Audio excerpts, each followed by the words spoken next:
Viu como que é fácil achar um defeito no micro-ondas com esse aparelho da CAMS do Carlos? Ah, vocês estão dando bobeira? Compra um aparelhinho desse aqui, ó. Temos mais um micro-ondas aqui, ó, Panasonic, que está com problema. Então nós vamos ligar ele aí para ver o que está acontecendo com ele. Nunca esqueça de ligar o micro-ondas com um copo de água dentro.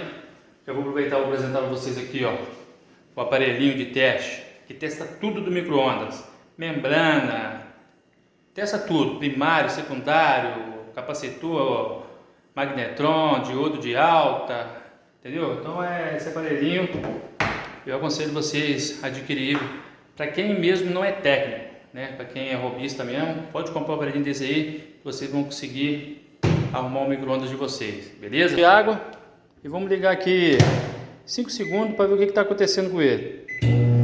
Opa! Tá vendo? Isso aí é barulho de alguma coisa em curto. Tem 3 coisas que fazem esse barulho. Na verdade até 4, né? Mas principais: capacitor é o campeão de audiência para dar esse barulho, magnetron e também o diodo de alta também pode dar esse barulho, beleza? Bom, já abrimos eles aí, então já vamos ligar aqui o aparelho aqui da CAMS, aparelho do Carlos aí.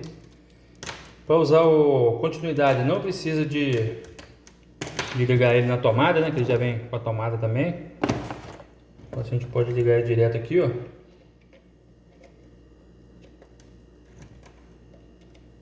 Ele já vai fazer o teste de continuidade. Deu para ouvir o barulho aí? Eu não sei se ele está aparecendo aí.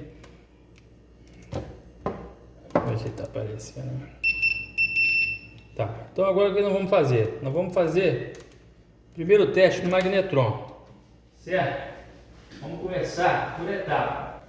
Nós vamos fazer. Sempre que você ligou ele deu aquele curtozinho, né? Beleza, mas é sempre bom você pegar uma chave bem isolada, que isso aqui não é brincadeira. Encostar na carcaça aqui, ó. Encostar lá no terminal do capacitor, para ver se o capacitor não ficou carregado, né? Beleza. Desliga o ele fora da tomada, né? Pelo amor de Deus. Então vamos tirar aqui, ó.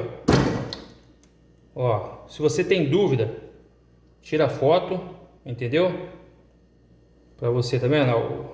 O que vem direto do capacitor tá ligado aqui, ó, do lado de cá, ó. E esse que vem aqui dos 3 volts tá ligado aqui, tá vendo? Então, se você tiver dúvida, né?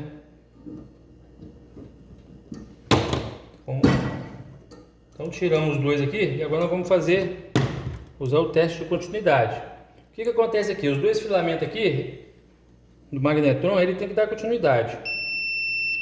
Tá, beleza. Agora ele não pode dar para carcaça. Ó, eu descobri um problema. Olha só. Curto total, ó. Não pode dar continuidade para carcaça, tá vendo? Viu como que é fácil achar um defeito no micro-ondas com esse aparelho da CAMS do Carlos? Ah, vocês estão dando bobeira? Compra um aparelhinho desse aqui, ó. Vocês vão economizar dinheiro. Vocês na casa de vocês mesmo, ó. É só vocês assistir o vídeo e, ó, curto total na carcaça, ó. Não pode dar aqui para carcaça, beleza?